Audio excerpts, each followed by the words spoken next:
Olá, camaradas do terceiro ano. Voltamos aqui para a nossa segunda aula de hoje. A gente entra agora, continua na verdade, estudando mudanças de fase lá no capítulo de calorimetria. Lá em calorimetria a gente estava definindo os tipos de calor. A gente conseguiu definir já calor sensível, calor específico, e todo esse estudo de mudanças de fase é para a gente chegar e construir um pensamento sobre o terceiro e último tipo de calor que a gente vai estudar, que é o calor latente, tá bom? Calor latente, a gente vai chegar à conclusão ao final dessa aula, que é o calor responsável pelas mudanças de fase, certo? Então eu sou o Daniel Ferreira, um dos seus professores de física, aqui no Colégio Prax Flamboyant. Vamos à nossa aula.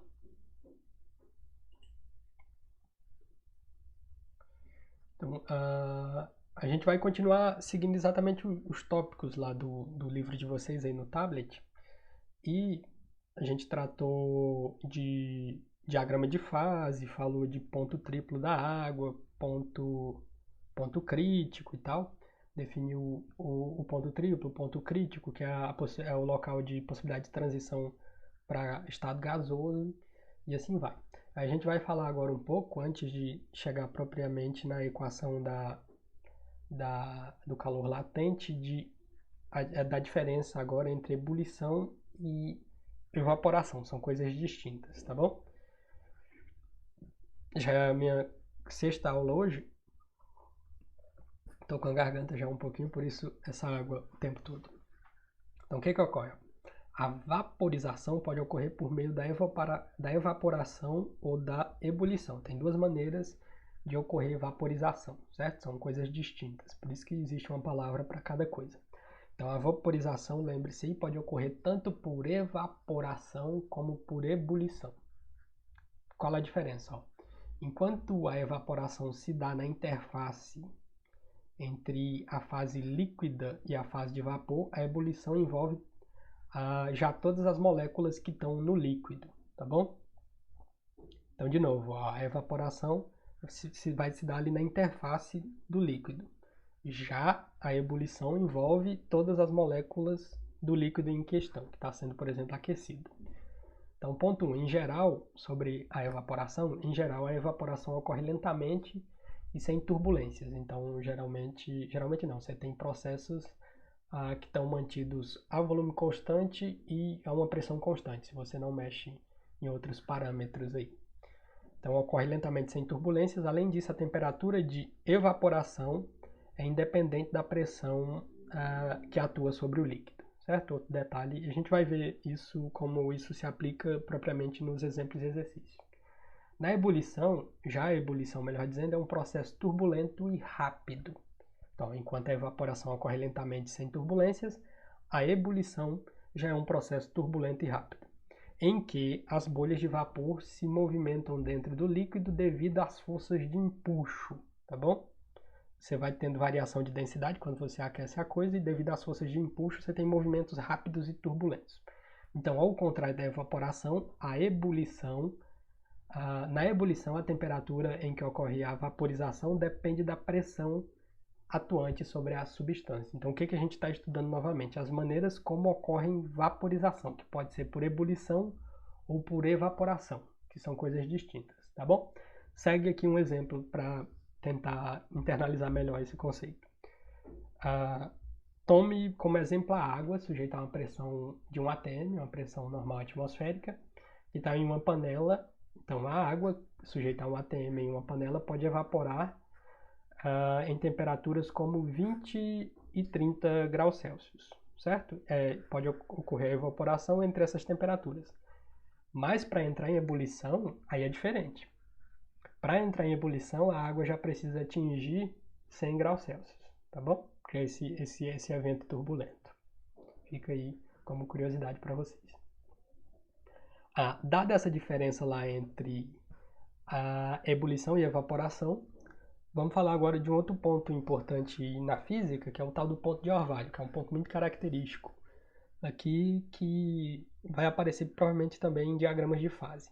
Então, o que é o danado do ponto de Orvalho? Eu vou só citar para vocês. O ponto de Orvalho ele vai designar a temperatura na qual o vapor de água presente no ar, nesse ar ambiente, passa ao estado líquido na forma de pequenas gotículas ou gotas por via da condensação, que é o chamado orvalho que você vê aí, geralmente pela manhã. Em outras palavras, o ponto de orvalho é a temperatura na qual o vapor de água que está suspenso no ar começa a se condensar e vira, por exemplo, orvalho, tá bom? É apenas um ponto teórico e a definição é aqui dada em abstrato. Mas esse ponto de orvalho é usado, por exemplo, para calcular a umidade relativa do ar. Eu tive que fazer um experimento lá na Universidade de Brasília, na verdade um trabalho, e a gente tratou justamente de medidas de umidade relativa do ar, e o ponto de orvalho é extremamente importante para você saber de uma aplicação disso, na medida de umidade relativa do ar que sai nos manuais, nos anúncios de jornais aí sobre temperatura. A umidade relativa, por exemplo, em Brasília, que está numa altitude maior e está no meio oeste do país, é extremamente importante os brasilienses saberem a umidade relativa do ar, certo? Lá pode afetar muito a saúde o fato dela estar baixa ou muito alta. A gente vive aqui no centro-oeste, numa altitude menor, e sofre menos com isso, tá bom? Mas a gente ainda está no centro-oeste e fica também atento ao ponto de orvalho que é utilizado para calcular a umidade relativa do ar. E aqui você tem a figurinha de orvalho em uma teia de aranha, que ele aderiu numa teia de aranha aí numa certa manhã, tá bom? E vamos finalmente chegar ao calor latente, depois de fazer todo esse preâmbulo teórico, só para chegar no calor latente. Então esse capítulo de calorimetria tem três cerejas do bolo, que é a equação do calor sensível, equação do calor específico e, finalmente, a equação do calor latente, que é o calor que permite a transição de fase, as transições de fase. Então, ó, nesse tópico, a gente vai aprender do calor latente aqui. Vamos aprender a calcular o aporte de calor necessário para provocar uma mudança de fase. Existe um calor que atua só na transição de fase, na mudança de fase das substâncias aí na natureza. Então, estando a temperatura de mudança de fase, existe uma mudança de fase, certo? Existe uma temperatura única para mudança, única não, cada substância e cada característica de pressão e volume vai ter ela associada a uma temperatura para haver mudança de fase. O calor necessário para promover uma mudança de fase é proporcional à massa da substância, então a quantidade de massa influencia, e a expressão para calcular esse calor, para provocar mudança de fase, é dada por quantidade de calor igual a massa vezes o calor latente. Esse L significa calor latente, tá bom? Tá explicado aqui, ó. M é a quantidade de massa da substância, em quilograma ou grama, e L é uma propriedade termodinâmica conhecida como calor latente de mudança de fase. Pode ser que seja um conceito novo aí para vocês. Então, ó, essa propriedade depende da substância, da pressão e do tipo de mudança de fase que está ocorrendo. Se você está indo do sólido para o líquido, do líquido para o gasoso e assim vai. Tá bom? Exemplo 1, para vocês terem ideia, de tentar consolidar o pensamento sobre calor latente. Vamos falar antes aqui da unidade de medida do calor latente. Calor latente tem medida de caloria por unidade de massa. Se você passar a massa dividindo, você vai descobrir que calor latente é quantidade de calor dividido por unidade de massa. Pode ser joule por quilograma, joule por grama, caloria por grama e assim vai, tá bom? Então vamos são mais ou menos 3 exemplos aqui. No exemplo 1, a gente está tomando a água sobre a pressão de 1 atm e a água sobre essa pressão de 1 atm sofre fusão a 0 graus e entra em ebulição a 100 graus Celsius, certo? Então ela congela a 0 e ebule a 100 graus Celsius, apresentando, portanto, um calor latente igual a 80 calorias por grama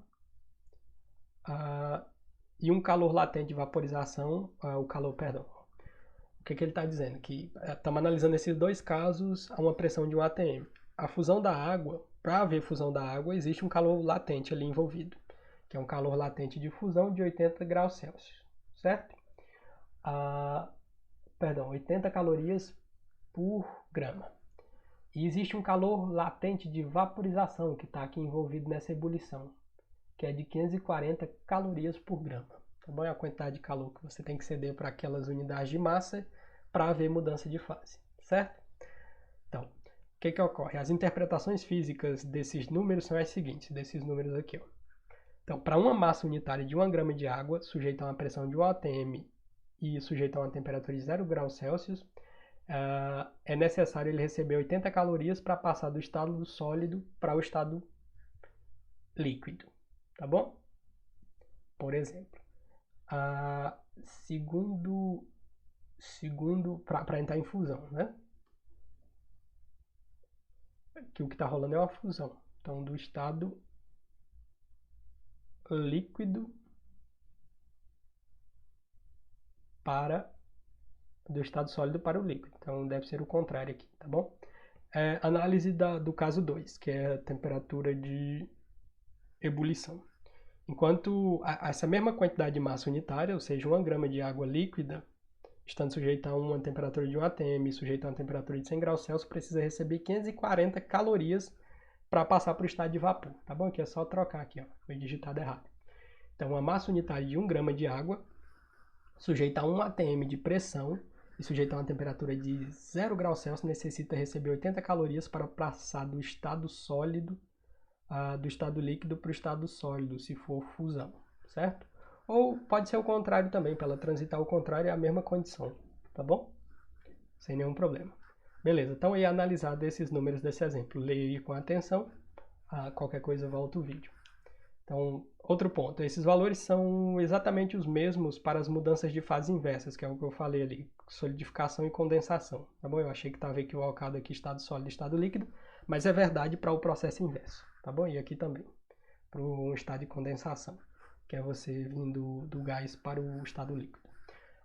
Observação, porém, como esses processos resultam em uma liberação de calor, os valores de calor latente de solidificação e de condensação serão negativos, tá bom? Lembra sempre que haverá um sinal na quantidade de calor quando o calor entra, quando o calor está entrando e quando o corpo está perdendo calor, certo? Se eu perco calor, cedo calor para o ambiente, negativo. Se eu recebo calor, quantidade de calor positivo. Esse número aqui é positivo, beleza? Exemplo de número 2, ou situação de análise como exemplo. Exemplo 2 diz assim, ó. Para a água também sujeita a 1 atm, os valores de calor latente de solidificação e condensação vale o contrário lá do outro, negativo, né? Porque tem o lance de você estar cedendo calor, menos 80 calorias por grama e menos 540 calorias por grama, respectivamente. Beleza? Ficamos como exemplo o processo inverso. Aqui a gente tem uma tabela que vem com alguns valores fixos para algumas substâncias e a tabela a seguir contém o ponto de fusão, PF, o de vaporização, PV, bem como o calor latente de fusão e o calor latente de vaporização de algumas substâncias puras, sujeitos todos esses a uma pressão de 1 atm. Então aí você tem as temperaturas e calores latentes de fusão e de vaporização de algumas substâncias. Isso aqui é útil quando você for fazer alguns exercícios, tá bom? Exemplo de número 3 para a gente encerrar e chegar a uma conclusão. Então, a título de exemplo, apresentamos nessa figura aqui o gráfico da temperatura pelo tempo, tá bom? Para o aquecimento de 1 vezes 10 a terceira grama de gelo, ou seja, 1 kg de gelo, que estava inicialmente na temperatura de menos 60 graus Celsius e foi aquecido, mudou de fase, aqueceu de novo e mudou de fase. Então, você pegou 1 kg de gelo, aqueceu, e lembrando que está sujeito a uma pressão de 1 atm aqui, tá bom?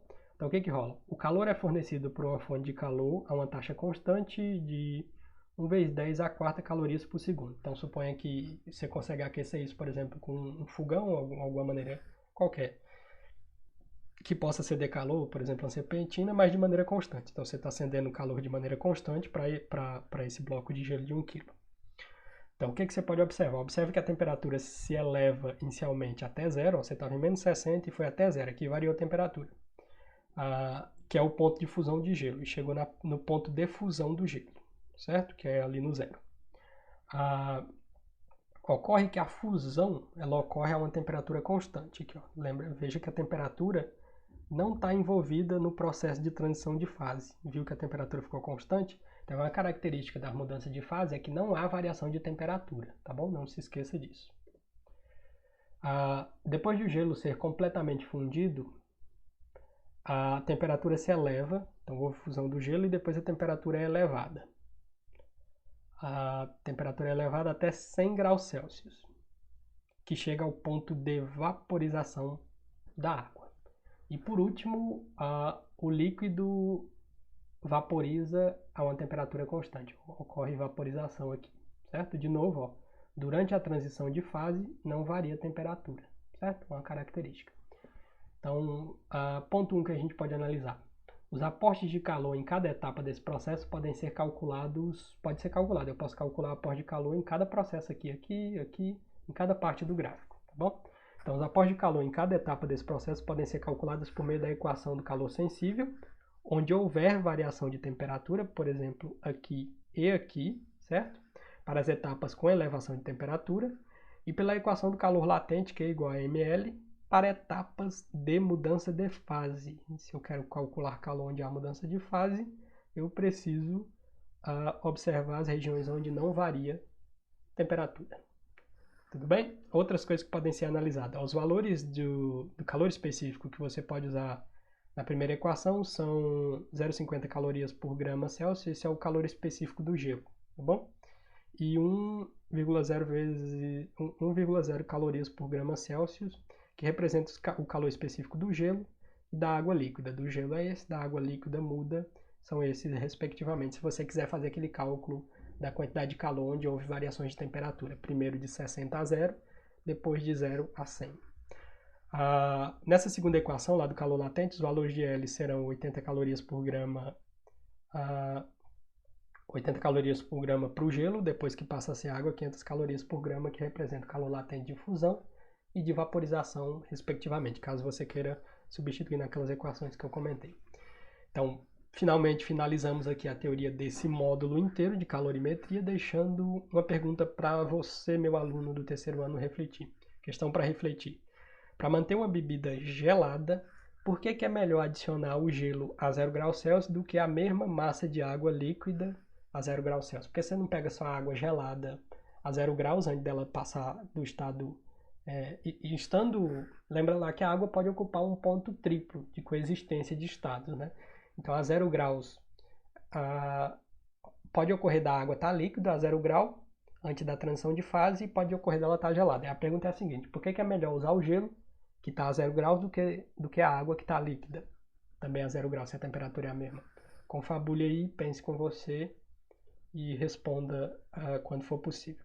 Fica como exercício para vocês, aí no capítulo de calorimetria, os exercícios propostos do 6 ao 10, e a gente vai corrigir posteriormente, tá bom? Muito obrigado pela sua atenção, um forte abraço a todos e até a próxima.